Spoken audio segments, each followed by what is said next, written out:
Hello traders, എല്ലാവർക്കും നമ്മുടെ പുതിയൊരു വീഡിയോയിലേക്ക് സ്വാഗതം. വളരെയധികം ഇമ്പോർട്ടൻ്റ് ആയിട്ടുള്ള കുറച്ച് കാര്യങ്ങളാണ് ഇന്നത്തെ ഈ ഒരു വീഡിയോയിൽ സംസാരിക്കാനായിട്ട് പോകുന്നത്. വളരെയധികം ഇമ്പോർട്ടൻ്റ് ആയിട്ടുള്ള ഒരു ആഴ്ചയായിരിക്കും ഈ ഒരു ആഴ്ച. അപ്പോൾ അത് ഏതൊക്കെ രീതിയിലായിരിക്കും നമുക്ക് ഇവിടെ ഒരു പ്രൈസ് മൂവ്മെൻറ്റ്, ഒരു ബുള്ളിഷ് ആയിട്ടുള്ള പ്രൈസ് മൂവ്മെൻ്റ് ആണോ അതോ ഇനിയും ബെയറിഷ് ആയിട്ടുള്ള പ്രൈസ് മൂവ്മെൻറ്റുകൾ തന്നെയാണോ ബിറ്റ്കോയിനിൽ സംഭവിക്കാനായിട്ട് പോകുന്നത് എന്നുള്ള കാര്യങ്ങളൊക്കെയാണ് നമ്മൾ ഇന്ന് നോക്കാനായിട്ട് പോകുന്നത്. നേരെ വീഡിയോയിലേക്ക് പോകാം.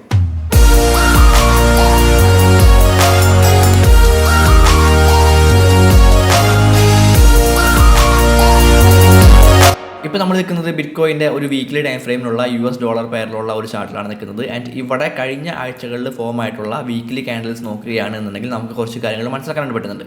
അതായത് കഴിഞ്ഞ ഒരു 4 ആഴ്ചകളായിട്ട്, ഈ ആഴ്ചയ്ക്ക് മുൻപുള്ള 4 ആഴ്ചകളിൽ ഫോം ആയിട്ടുള്ള ക്യാൻഡിൽസ് നോക്കുകയാണെന്നുണ്ടെങ്കിൽ വളരെയധികം വീക്ക് ആയിട്ടുള്ള റെഡ് ആൻഡ് ഗ്രീൻ ക്യാൻഡിൽസ് ആണ് നമുക്കിവിടെ കാണാൻ പറ്റുന്നത്. ഓക്കെ, ബയേഴ്സും സെല്ലേഴ്സും തമ്മിൽ വളരെ ഗംഭീരമായിട്ടുള്ള ഒരു മത്സരം ഇവിടെ നടക്കുന്നുണ്ട്. പ്രൈസിനെ മുകളിലോട്ട് കൊണ്ടുപോകാനായിട്ട് ബയേഴ്സ് നോക്കുന്നുണ്ട്, സാധിക്കുന്നില്ല. താഴേക്ക് കൊണ്ടുപോകാനായിട്ട് സെല്ലേഴ്സ് നോക്കുന്നുണ്ട്, അവർക്കും സാധിക്കുന്നില്ല. സോ അവർ തമ്മിലുള്ള വളരെ ഗംഭീരമായിട്ടുള്ള ഒരു മത്സരമാണ് ഇവിടെ സംഭവിക്കാനായിട്ട് പോകുന്നത്. അപ്പോൾ ഈ ഒരു മത്സരത്തിൽ ആരാണോ ജയിക്കുന്നത്, ബയേഴ്സ് ആണ് ജയിക്കുന്നത് എന്നുണ്ടെങ്കിൽ നല്ല രീതിയിൽ തന്നെ പ്രൈസ് മുകളിലോട്ട് പോകാനും, സെല്ലേഴ്സ് ആണ് ജയിക്കുന്നത് എന്നുണ്ടെങ്കിൽ പ്രൈസ് നല്ല രീതിയിൽ താഴേക്ക് പോകാനും സാധ്യതകളുണ്ട്. അത് എല്ലാവർക്കും അറിയാവുന്ന കാര്യമാണ്. സോ ഈ ആഴ്ചയിൽ ഫോം ആയിക്കൊണ്ടിരിക്കുന്ന ഈ ഒരു ഗ്രീൻ ക്യാൻഡിൽ ഇനി ക്ലോസ് ആവാനായിട്ട് ഒരു 6 ദിവസം കൂടിയുണ്ട്. ആ ഒരു ഗ്രീൻ ക്യാൻഡിൽ കഴിഞ്ഞ 4 ആഴ്ചകളായിട്ട് ഫോം ചെയ്തിട്ടുള്ള ഈ ഹൈ ഷാഡോസിനെ എല്ലാം ബ്രേക്ക് ചെയ്തുകൊണ്ട് ഏകദേശം ഒരു 22K എന്ന് പറയുന്ന ലെവലും ബ്രേക്ക് ചെയ്തുകൊണ്ട് ഒരു 23K എന്ന് പറയുന്ന ലെവലിലൊക്കെയാണ് ക്ലോസ് ചെയ്യുന്നത് എന്നുണ്ടെങ്കിൽ അവിടെ ബയ്യേഴ്സാണ് വിജയിക്കാനായിട്ട് പോകുന്നത് എന്നുള്ള കാര്യങ്ങൾ നമുക്ക് മനസ്സിലാക്കാനായിട്ട് പറ്റുന്നുണ്ട്. അങ്ങനെ സംഭവിക്കുകയാണെന്നുണ്ടെങ്കിൽ നമുക്കൊരു ഷോർട്ട് ടൈമിൽ ഒരു അപ് ട്രെൻഡ് ബിറ്റ്കോയിൻ്റെ കാര്യത്തിൽ കാണാനായിട്ട് പറ്റും. എന്നാൽ 6 ദിവസം കൂടി ഉണ്ട് ഈ ഒരു ക്യാൻഡിൽ ക്ലോസ് ആവാനായിട്ട്, ഈ ഒരു വീക്കിലി ക്യാൻഡിൽ ക്ലോസ് ആവാനായിട്ട്. ഈ 6 ദിവസത്തിനുള്ളിൽ എന്ത് വേണമെങ്കിലും സംഭവിക്കാം. ഈ ഒരു ക്യാൻഡിൽ സംഭവിച്ച പോലെ തന്നെ ഒരു ഹൈ ഷാഡോ ക്രിയേറ്റ് ചെയ്തുകൊണ്ട് പ്രൈസ് വീണ്ടും താഴേക്ക് വരാനായിട്ടുള്ള സാധ്യതകളുണ്ട്. സോ അങ്ങനെ സംഭവിക്കുകയാണെന്നുണ്ടെങ്കിൽ അവിടെ സെല്ലേഴ്സിനായിരിക്കും പിന്നെയും ഒരു ആധിപത്യം ഉണ്ടാവാനായിട്ട് സാധ്യത. സോ വീണ്ടും പ്രൈസ് നല്ല രീതിയിൽ തന്നെ താഴേക്ക് പോകാനായിട്ട് സാധ്യതയുണ്ട്. ഓക്കെ, അപ്പോൾ കഴിഞ്ഞ കുറച്ച് ആഴ്ചകളിൽ ഫോം ആയിട്ടുള്ള ക്യാൻഡിൽസിൻ്റെ കാര്യങ്ങൾ സംസാരിക്കാൻ നമുക്ക് ഇത്തരം കാര്യങ്ങളാണ് മനസ്സിലാക്കാൻ പറ്റുന്നത്. ഞാൻ ചാർട്ട് ഒന്ന് സൂം ഔട്ട് ചെയ്യുന്നുണ്ട്. ആൻഡ് ഞാൻ ഇവിടേക്ക് ഫിബൊനാച്ചി റിട്രേസ്മെൻറ്റ് റൂൾ അപ്ലൈ ചെയ്യുന്നുണ്ട്. ഓക്കെ, ഒരു trend based Fibonacci retracement rule ഞാൻ ഇവിടേക്ക് അപ്ലൈ ചെയ്യുന്നുണ്ട്.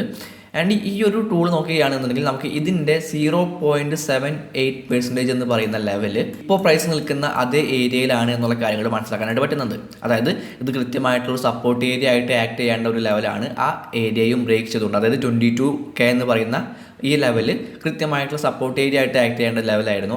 ആ ലെവലും ബ്രേക്ക് ചെയ്തുകൊണ്ട് പ്രൈസ് താഴേക്ക് പോകുന്നുണ്ട്. ദെൻ ഇപ്പോൾ പ്രൈസ് അവിടേക്ക് ഒരു റീടെസ്റ്റ് ആണ് നടത്തിക്കൊണ്ടിരിക്കുന്നത്. സോ ഞാൻ നേരത്തെ പറഞ്ഞിട്ടുള്ള കാര്യങ്ങൾ ഇവിടെയും റിപ്പീറ്റ് ചെയ്യുകയാണ്. ഈ ഒരു ക്യാൻഡിൽ ഈ ഒരു ലെവലിനെ ബ്രേക്ക് ചെയ്തുകൊണ്ട്, ഈ 22K എന്ന് പറയുന്ന ലെവലിനെ ബ്രേക്ക് ചെയ്തുകൊണ്ട് 23Kയിലെങ്കിലും മിനിമം ക്ലോസ് ചെയ്യാനായിട്ട് സാധിച്ചില്ല എന്നുണ്ടെങ്കിൽ അത് ഒരു ബെയറിഷ് ആയിട്ടുള്ള സൈനാണ്. ദെൻ പ്രൈസ് വീണ്ടും താഴേക്ക് വരാനും ഇപ്പോഴുള്ള ഈ ട്രെൻഡ് തന്നെ കണ്ടിന്യൂ ചെയ്യാനും ഒരു ഷോർട്ട് ടൈം ടാർഗറ്റ് ആയിട്ട് നമുക്ക് ഈ ഒരു 15K എന്ന് പറയുന്ന ഈ 100% ലെവലായിട്ടുള്ള ഈ ഒരു 15K എന്ന് പറയുന്ന ലെവൽ നമുക്കൊരു ഷോർട്ട് ടൈം ടാർഗറ്റ് ആയിട്ട് എടുക്കാനും സാധിക്കുന്നതാണ്.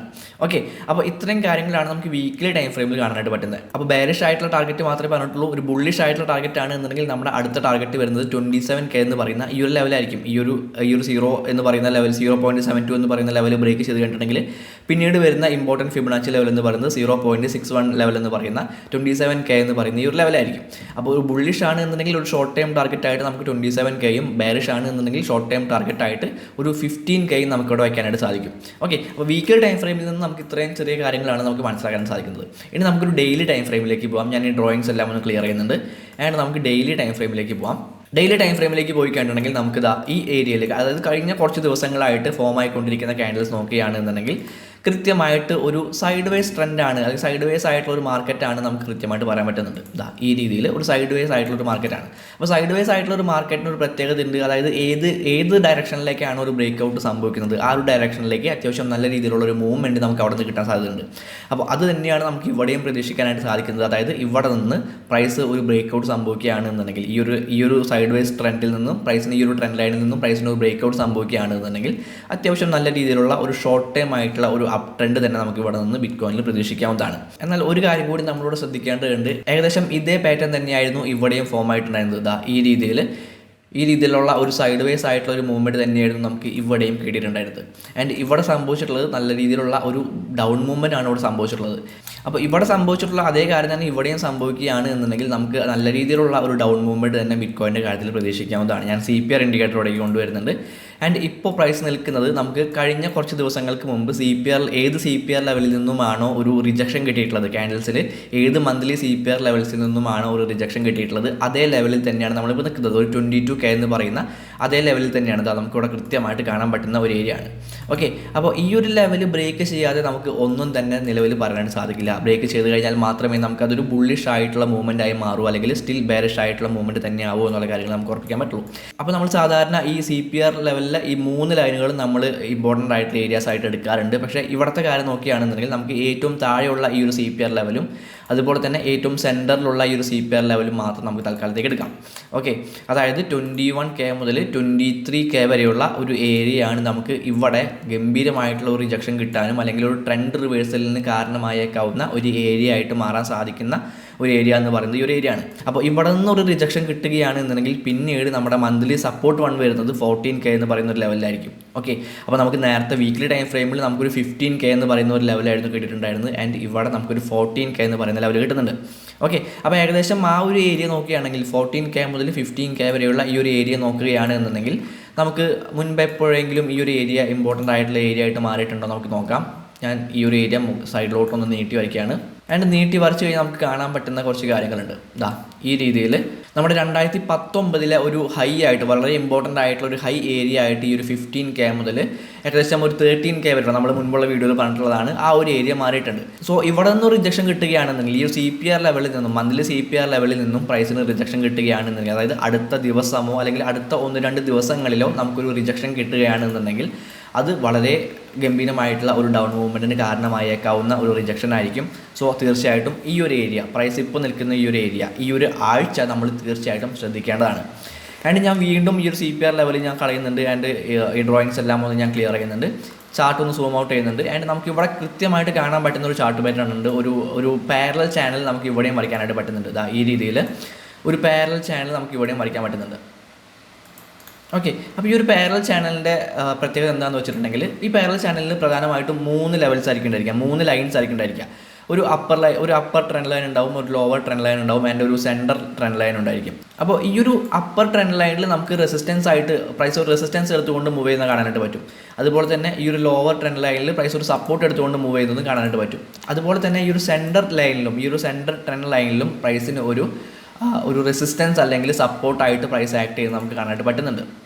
ഈ രീതിയിൽ കൃത്യമായിട്ടുള്ള സപ്പോർട്ട് ആൻഡ് റെസിസ്റ്റൻസ് ആയിട്ട് നമുക്ക് ഈ സെൻറ്റർ ലൈനും ആക്ട് ചെയ്ത് കാണാൻ പറ്റുന്നുണ്ട്. ആൻഡ് ഇപ്പോൾ പ്രൈസ് നിൽക്കുന്ന ഈ ഒരു ഏരിയ നോക്കി കഴിഞ്ഞിട്ടുണ്ടെങ്കിൽ ഒന്നാമത്തെ കാര്യം വളരെ സ്ട്രോങ് ആയിട്ടുള്ള ഒരു റെസിസ്റ്റൻസ് ലെവലാണ് ഇതെന്ന് പറയാനായിട്ട് പറ്റും. അതോടൊപ്പം തന്നെ ഈ ഒരു സെൻറ്റർ ലൈനിലാണ് പ്രൈസ് നിൽക്കുന്നത് എന്നുള്ള കാര്യവും പറയാനായിട്ട് പറ്റും. അപ്പോൾ വേണമെങ്കിൽ നമുക്ക് നേരത്തെ പറഞ്ഞ പോലെ തന്നെ അടുത്ത 1-2 ദിവസങ്ങളിലോ അല്ലെങ്കിൽ ഈ ആഴ്ചയിലോ നമുക്കൊരു ബെയറിഷ് ആയിട്ടുള്ള ഒരു ക്യാൻഡിലാണ് ഇവിടെ കിട്ടുന്നത് എന്നുണ്ടെങ്കിൽ ഈ ഒരു സെൻറ്റർ ലൈൻ ഒരു റെസിസ്റ്റൻസ് ഏരിയ ആയിട്ട് മാറാനായിട്ടുള്ള സാധ്യതകൾ നമുക്കിവിടെ പറയാനായിട്ട് പറ്റും. ഓക്കെ, അതായത് ഇവിടെയൊക്കെ സംഭവിച്ച പോലെ തന്നെ ഇവിടെ സംഭവിച്ച പോലെ തന്നെയുള്ള ഒരു മൂവ്മെൻറ്റ് നമുക്ക് വേണമെങ്കിൽ ഇവിടെയും ഇപ്പോൾ പ്രൈസ് നിൽക്കുന്ന ഈ ഒരു ഏരിയയിൽ നമുക്ക് പ്രതീക്ഷിക്കാവുന്നതാണ്. ഈ രീതിയിലുള്ള ഒരു മൂവ്മെൻറ്റ് നമുക്ക് ഇവിടെയും പ്രതീക്ഷിക്കാവുന്നതാണ്. ഓക്കെ, അപ്പോൾ ആ രീതിയിൽ പ്രൈസ് പോവുകയാണ് എന്നുണ്ടെങ്കിൽ നമുക്ക് നമ്മുടെ CPR ലെവൽ കൊണ്ടുവരാം. ഈ ഒരു 14K എന്ന് പറയുന്ന ലെവൽ തീർച്ചയായിട്ടും ഒരു പോസിബിൾ ആയിട്ടുള്ള ഒരു ടാർഗറ്റാണ്. അപ്പോൾ ഈ രീതിയിൽ വളരെയധികം ഡിഫിക്കൽട്ട് ആയിട്ടുള്ള ഒരു മാർക്കറ്റ് കണ്ടീഷനാണ് ഇപ്പോൾ അത് ഈ ഒരാഴ്ച. അതുകൊണ്ടാണ് ഞാൻ വളരെ ഇമ്പോർട്ടൻ്റ് ആയിട്ടുള്ള ഒരു ആഴ്ചയാണെന്ന് പറഞ്ഞത്. കാരണം പ്രൈസ് ഇനി ഏത് ഡയറക്ഷനിലേക്കാണോ പോകാനായിട്ട് പോകുന്നത്, അല്ലെങ്കിൽ ഇപ്പോൾ ജൂലൈ ആണ്, ഓഗസ്റ്റ് മാസത്തിൽ പ്രൈസ് ഏത് രീതിയിലുള്ള ഒരു മൂവ്മെൻ്റ് ആയിരിക്കും കാഴ്ചവെക്കാനായിട്ട് പോകുന്നത് എന്ന് തീരുമാനിക്കുന്നത് ഈ ആഴ്ചയായിരിക്കും. ഓക്കെ, അപ്പോൾ തീർച്ചയായിട്ടും വളരെ ഇമ്പോർട്ടൻ്റ് ആയിട്ടുള്ള ഒരു ആഴ്ച തന്നെയാണ്. വളരെ ഇമ്പോർട്ടൻ്റ് ആയിട്ടുള്ള ഒരു ഏരിയയിലാണ് പ്രൈസ് ഇപ്പോൾ നിൽക്കുന്നത് എന്നുള്ള കാര്യങ്ങൾ തീർച്ചയായിട്ടും മനസ്സിൽ വയ്ക്കുക. സോ കണ്ണും പൂട്ടി ലോങ് ഓർ ഷോർട്ട് പൊസിഷൻസ് എടുക്കുന്നതിന് മുൻപ് കൃത്യമായിട്ടുള്ള അനാലിസിസും കാര്യങ്ങളൊക്കെ നടത്താം. അങ്ങനെ നിങ്ങൾ നിങ്ങളുടേതായിട്ടുള്ള അനാലിസിസും കാര്യങ്ങളൊക്കെ നടത്തുമ്പോൾ അതിന് ഹെൽപ്ഫുൾ ആവുന്ന എന്തെങ്കിലും കാര്യങ്ങൾ ഈ ഒരു വീഡിയോയിൽ നിന്ന് കിട്ടുന്നുണ്ട് എന്നുണ്ടെങ്കിൽ അത് മാത്രം എടുക്കുക, ബാക്കി എല്ലാം വിട്ട് കളഞ്ഞേക്കാം. Happy trading. അടുത്തൊരു വീഡിയോയിൽ കാണാം.